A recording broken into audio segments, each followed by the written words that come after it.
Good morning everyone! So, magluluto na po ako ng aming pananghalian ngayon. Ang aming ulam ay malunggay, sitaw, bawang sibuyas, at konting baboy. Binili ko po ito ng 30 pesos. Konting budo lang kay kuya sa palengke. Nakabili ng 30 pesos na baboy. Ito po yung kakanggata. So, umpisahan na po natin ang pagluluto. Samahan niyo po ako. Ilalagay ko na po yung bawang dito sa unang gata ng nyog. At lalagyan natin ng konting sibuyas. Ayan. So, hintayin natin siyang kumulo for about 2 to 3 minutes. At itong ibang sibuyas, ilalagay natin sa kakanggata. Ayan. Lalagay natin siya dito para malasa. Tapos, dito ko na rin nilalagay yung magic. Ayan.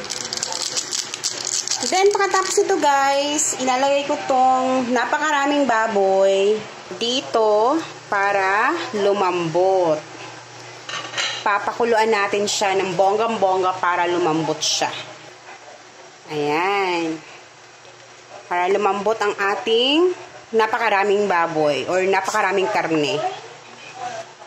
So, hintayin lang po natin siyang lumambot at tatakpan po muna natin.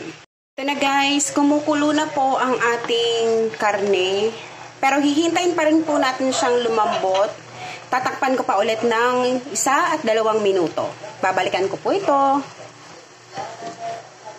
Ayan na po, pwede na po natin ilagay ang ating sitaw. So, dahil konti na lang yung tubig, ilalagay na natin yung sitaw. Mamaya na po yung malunggay dahil medyo malambot lang yung lutuin. Ito na muna kasi may katigasan siya. Parang ako lang. Ayan, halu-haluin lang muna natin para mapunta sa ilalim yung matitigas. Then, tatakpan siya natin guys at hintayin natin siya for 3 to 5 minutes. And haluin ulit natin. Ayan na guys, nalagay ko na yung malunggay. So, hintayin ko na lang din ulit ng 1 minuto dahil lalagay ko na yung kakanggata. Ilalagay ko na po pala yung kakanggata. Ayan.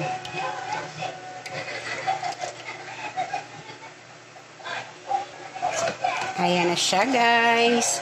So, malapit na itong maluto. After 4 to 5 minutes, luto na ang ating ulam na ginataang sitaw with malunggay na may konting pangmayamang karne. Nilagyan ko na pala yan ng magic sarap. So, lalagyan natin patis. Tapos, haluin natin guys. So, hintayin na lang po natin siya na maluto, guys. Maya-maya konti. Ayan na, guys. Malapit na siyang maluto. Kumukulo na. Napakasarap niyang tingnan. Namumuo yung gata. Masarap to, guys, kung may siling labuyo o kaya yung siling haba. Kaso, hindi ko siya lalagyan kasi yung mga bata. Kumakain kasi sila ng gulay. Kaya, okay na to. So, hintayin ko na lang ulit na bumaba ulit yung sabaw. Tapos maya-maya, hahanguin na natin to at ready to eat na. Ayan na guys, nagmantika na yung ating gulay. Ang sarap nito sa kanin.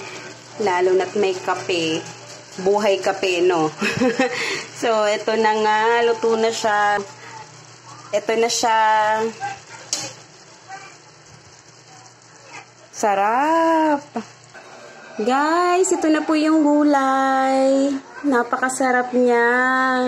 So, tingin pa lang, mabubusog ka na. So, halina kayo guys. Kain na tayo.